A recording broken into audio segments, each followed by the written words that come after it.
On the evening of 6 July 1988, Piper Alpha was just another island of steel in the North Sea.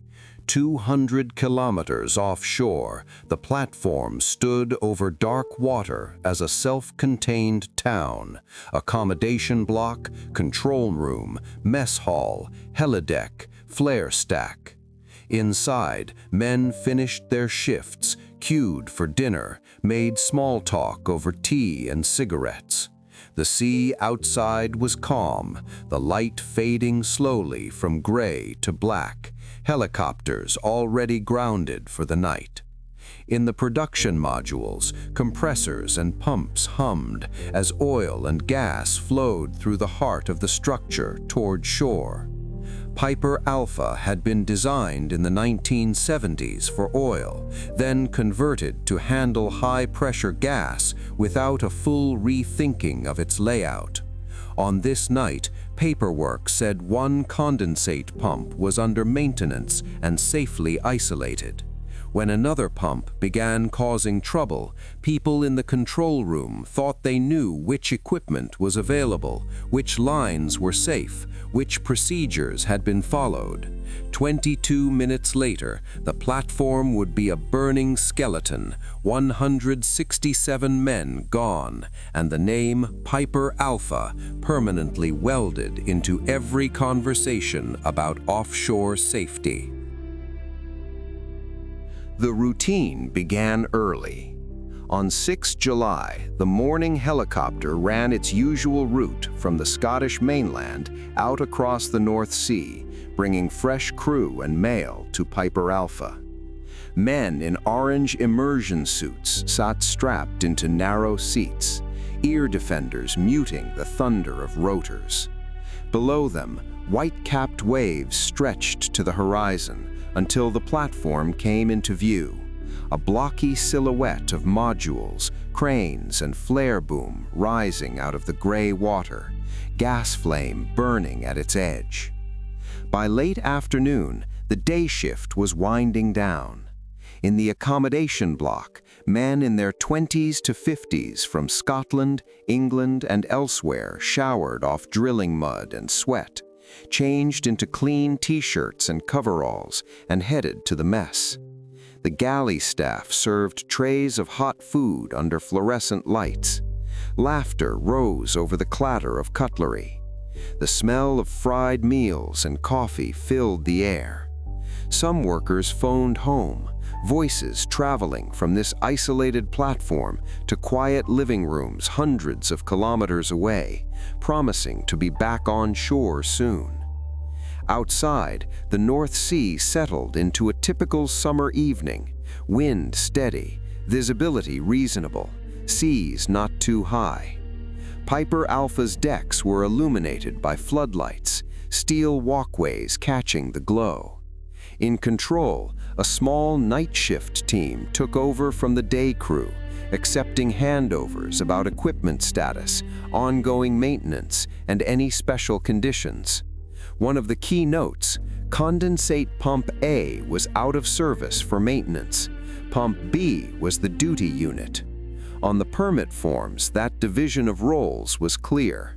In the maze of pipes and pressure, the reality was less secure than anyone realized.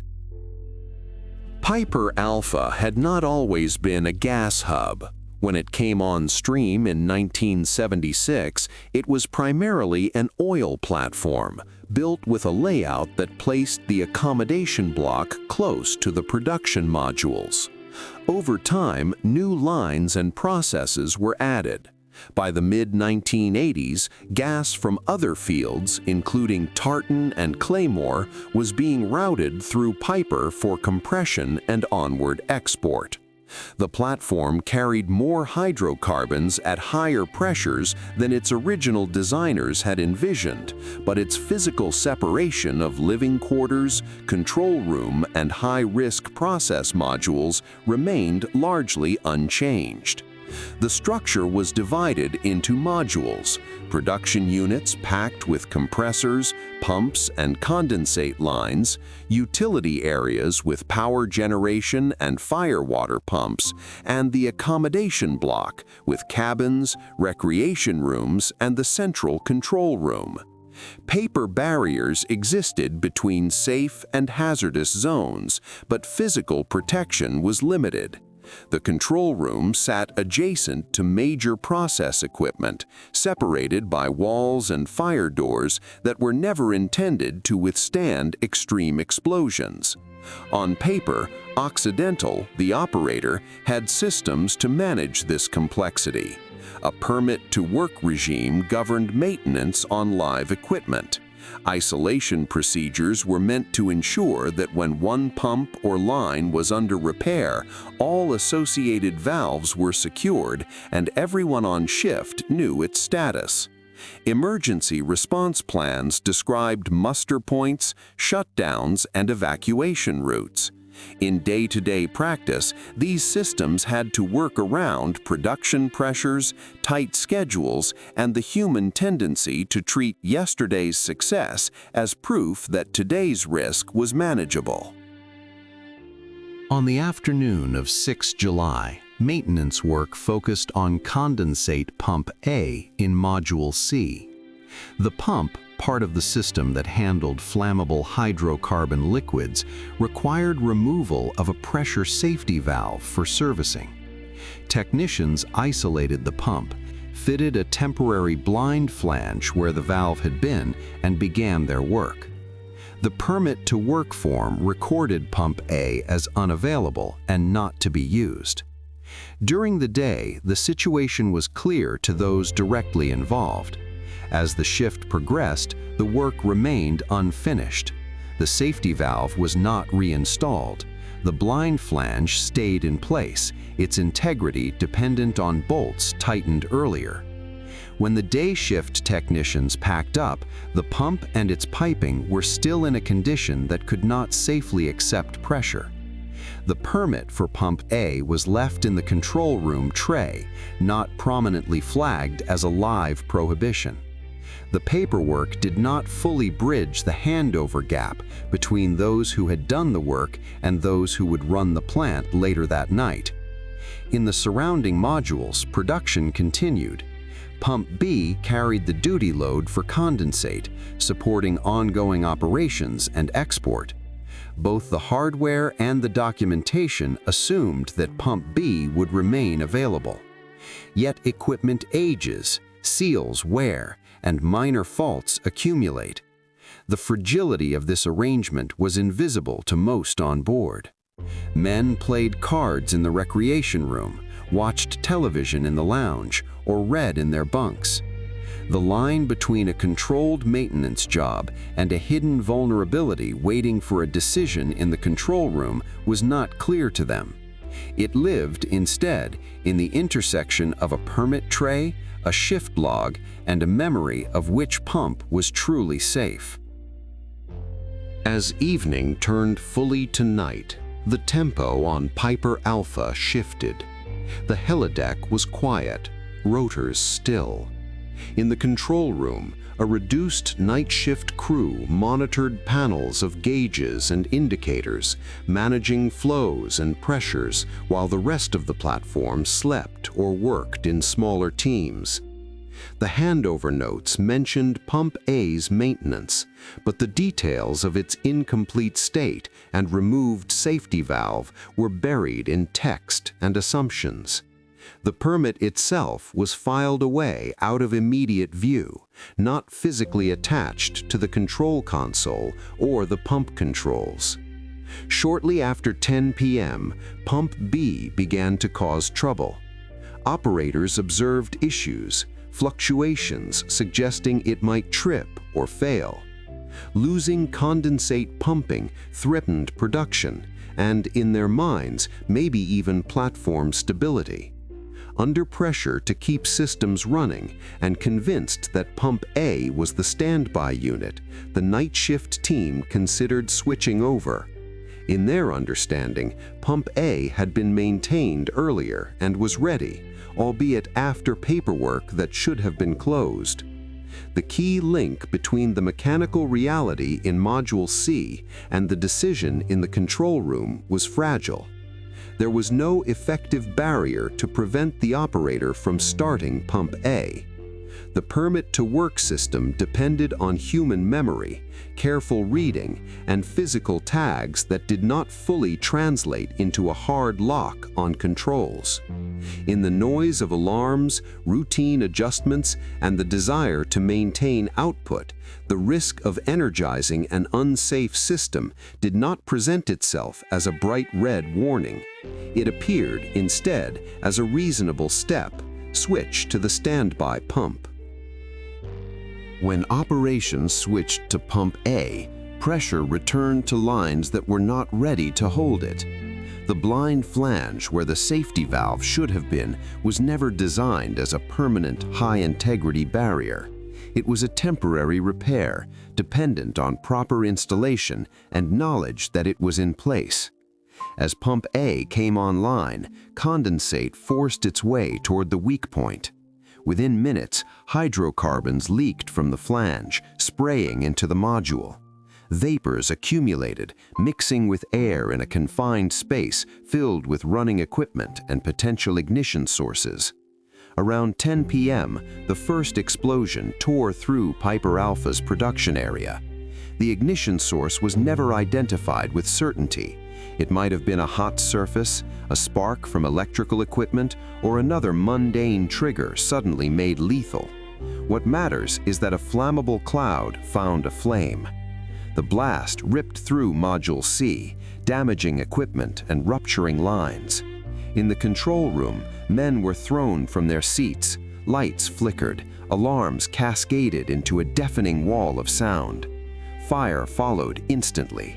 Condensate and gas burning in confined modules turned steel walkways into channels of flame. In seconds, the incident leapt beyond any local fire into something far more severe. Automatic Firewater deluge systems that should have drenched the area did not respond. Their pumps had been set to manual, reportedly to avoid accidental activation that could endanger divers working near the platform's legs. No one switched them on in time. A small leak that should have been contained at source now fed an expanding inferno, with more fuel still flowing through pipelines from distant fields. Inside the accommodation block and other safe areas, the first explosion came as a dull, heavy thud, followed by the unmistakable sound of something very large on fire. Men jumped from bunks, rushed to portholes, or headed for corridor doors, only to find smoke already pushing through the structure. Emergency lighting flickered as systems struggled to cope with damage. In the control room, communications began to fail. The public address system, essential for coordinated instructions, was damaged early, leaving many on board unsure whether they should muster, stay put, or attempt to move toward lifeboats. Smoke invaded stairwells and passageways, turning escape routes into blind tunnels. Some workers donned smoke hoods or grabbed whatever cloth they could to cover their mouths. Others moved low along corridors, trying to reach mustering points drilled into them during training. But training had not fully prepared them for a scenario where the control room was incapacitated and the main focus of the emergency had shifted next to the accommodation block itself. Men who waited for clear orders heard little but fragments of shouted commands and the roar of fire somewhere beyond the walls. As the blaze intensified on the production side, heat began to transfer through steel. Bulkheads that were supposed to hold back fire for defined periods were tested beyond their rating by the sheer energy of burning hydrocarbons. The platform's layout, with accommodation situated close to process modules, now turned against its inhabitants. Each passing minute without effective external deluge or organized shutdown increased the pressure on systems, structure, and people trapped inside. Outside, the first flames were already visible from other installations and vessels. Piper Alpha's silhouette, once just a dark shape against the sea, transformed into a pulsing orange core, fires venting from modules and rising into the night sky. In the control room's remnants, attempts were made to trigger emergency shutdowns and coordinate with neighboring platforms, but damage to panels, loss of power, and the speed of escalation meant that shutdown signals to pipelines feeding Piper did not go out in time or were not acted upon swiftly enough by other operators. Inside the accommodation block, choices narrowed. Some men, following procedure, gathered at internal muster stations, waiting for lifeboat instructions that never clearly came. Others, sensing the speed of deterioration, tried to move upward toward open decks or downward toward known escape routes. Thick black smoke filled corridors, reducing visibility to near zero. Heat built in walls and ceilings.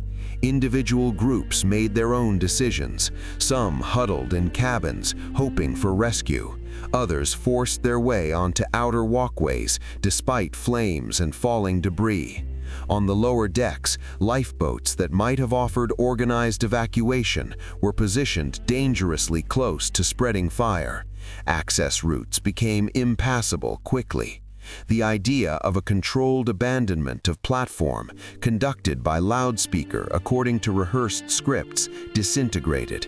In its place was a fragmented, localized fight for survival in pockets of usable space. Radios crackled with partial messages. Some workers on adjacent installations listened helplessly as Piper remained lit by burning gas they were still sending through undersea lines. As the fire consumed more of Piper Alpha, the connected pipelines became critical. High-pressure gas from Tartan and Claymore fields continued to flow, feeding flames with massive energy. About 20 minutes after the initial explosion, one of the major gas lines ruptured. The release was more like the uncorking of a violent, invisible jet engine. Gas emerged at furious velocity, ignited almost immediately, and produced a fireball that tore through what remained of the structure. Subsequent pipeline failures drove the disaster beyond any possibility of onboard control. For those still on the platform, conditions were indescribable. Heat rose to levels that could char paint and blister skin at a distance. Steel deformed, twisted, and failed. Sections of the topside collapsed, tumbling into the sea below. Men who had made it onto external decks found themselves staring at a ring of fire surrounding much of the structure, with only patches of relatively clear air near the edges. There were no helicopters. The heat and smoke made flying into the area impossible. Some faced a brutal decision: stay on the platform and likely die from heat, smoke, or structural collapse, or jump into the North Sea from heights of more than 40 meters, risking impact injuries and hypothermia in black, cold water. A small number chose to jump. In the glare of burning gas, they stepped or leapt from railings and decks into darkness, hitting the sea with enough force to break bones or stun. Standby vessels nearby maneuvered as close as they dared, launching fast rescue craft into water illuminated by burning debris and punctuated by explosions. Around Piper Alpha, the rescue effort unfolded under lethal conditions. The standby vessel Sandhaven and other ships moved through water littered with wreckage and oil, dodging falling debris and heat intense enough to blister paint. Crew members, wrapped in survival gear, scanned the burning halo for heads or hands in the water. They launched inflatable boats and used searchlights to pick out survivors among wreckage, waves, and reflected firelight. Each person pulled aboard carried shock, burns, broken limbs, or the early signs of cold taking hold. Helicopters from shore bases and neighboring installations flew toward the area, but most could not get near the platform itself. The rising column of heat and smoke created violent air currents and zero visibility around the burning structure. Pilots instead focused on plucking survivors from the sea at safer distances or evacuating nearby platforms once shutdown decisions were finally made. Medical teams on the vessels and later on shore confronted a mix of trauma injuries, severe burns, and inhalation damage. On Piper Alpha, the structure progressively disintegrated.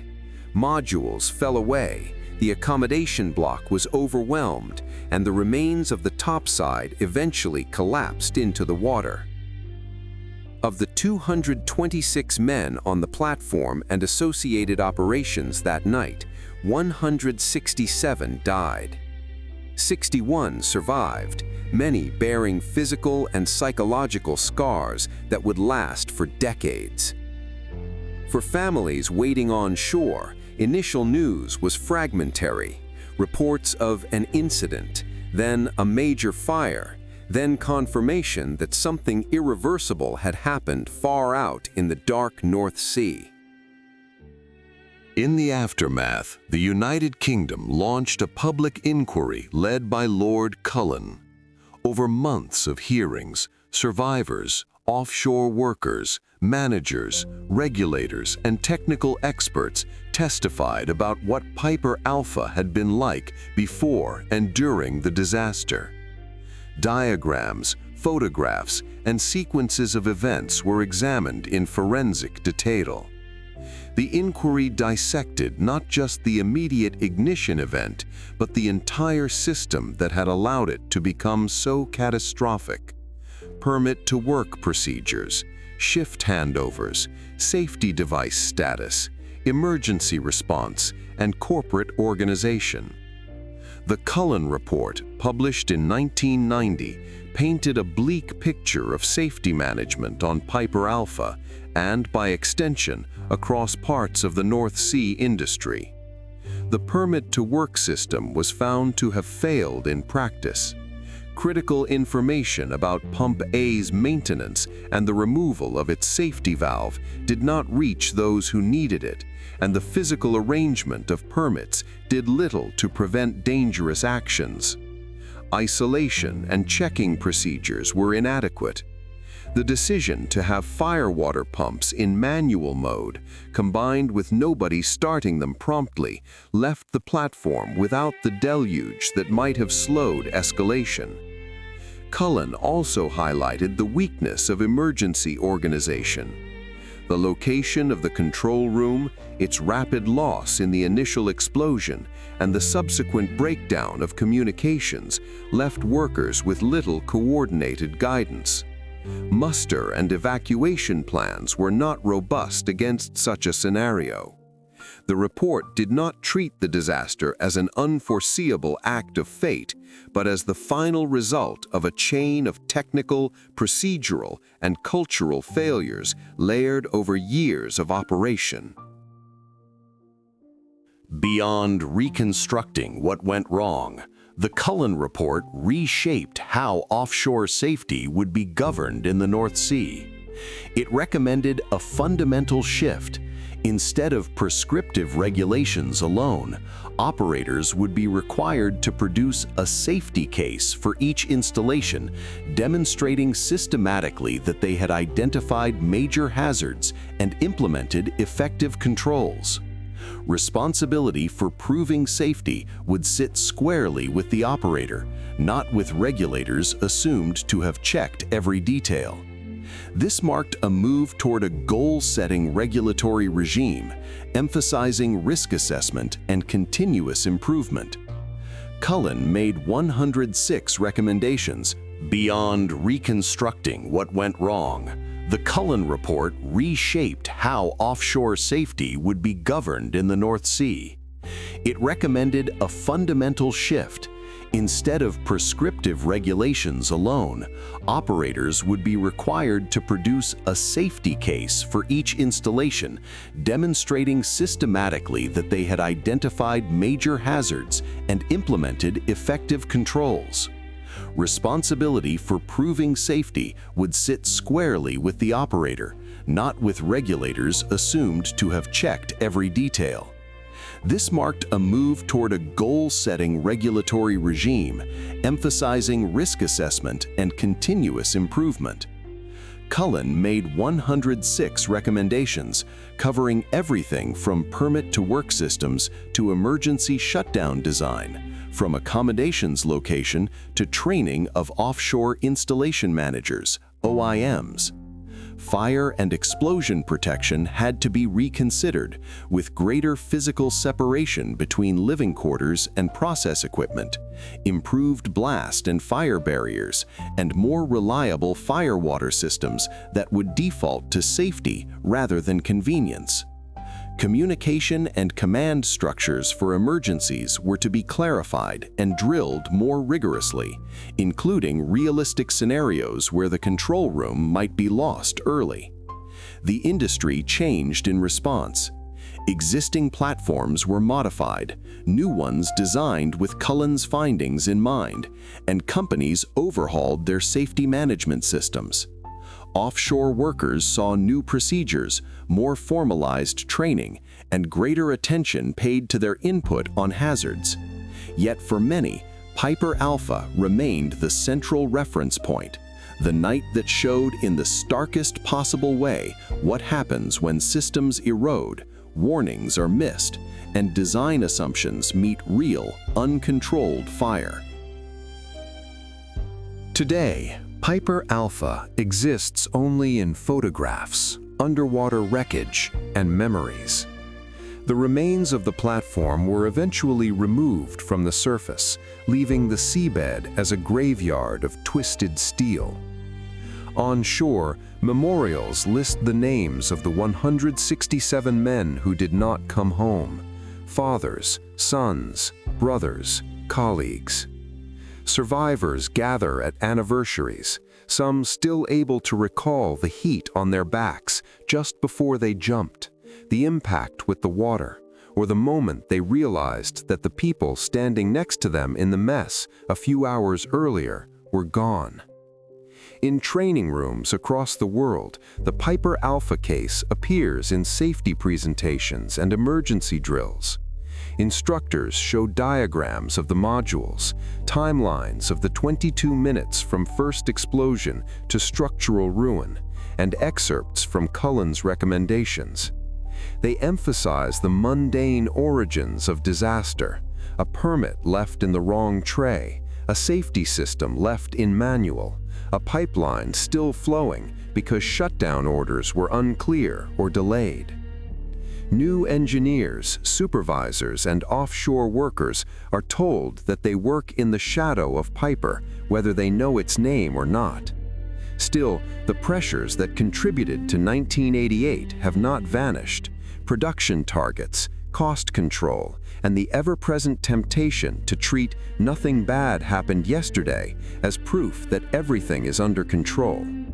The legacy of Piper Alpha is not just a set of regulatory changes. It is a permanent question aimed at every installation in every sea. If a single pump, a single permit, or a single decision fails tonight, how far can the consequences spread before anyone can stop them? From a distance, offshore platforms can look indestructible, bright clusters of light on the horizon, standing against waves and weather year after year. Piper Alpha shows how fragile that illusion is. Inside that steel city was a brittle chain of assumptions: that paperwork would always be read correctly, that safety valves would always be in place, that firewater would always be ready, and that pipelines feeding a burning structure could somehow wait. When those assumptions broke, They did so in minutes, in the middle of the night, far from rescue. This story is not just about an explosion and a list of the dead. It is about a permit lying in the wrong place, a maintenance job left half-finished, and a control room that never expected to lose its own voice so quickly. It is about men forced to decide whether to burn or jump into black water, and about families on shore who answered phones to silence instead of scheduled calls. It is also about the years after, when engineers and regulators tried to write rules strong enough to keep another Piper Alpha from happening, knowing that rules alone are never enough. If you want more real, documented reconstructions of the nights when complex systems failed and people paid with their lives, stay with this channel. Like this video, share it with someone who still thinks of offshore disasters as distant headlines, and tell us in the comments which part of Piper Alpha's story stays with you: the permit, the 22 minutes of escalation, or the jump into the dark sea. Every time someone checks a permit twice, questions a safety shortcut, or refuses to accept "it'll be fine" on a live system, the memory of Piper Alpha is doing its work.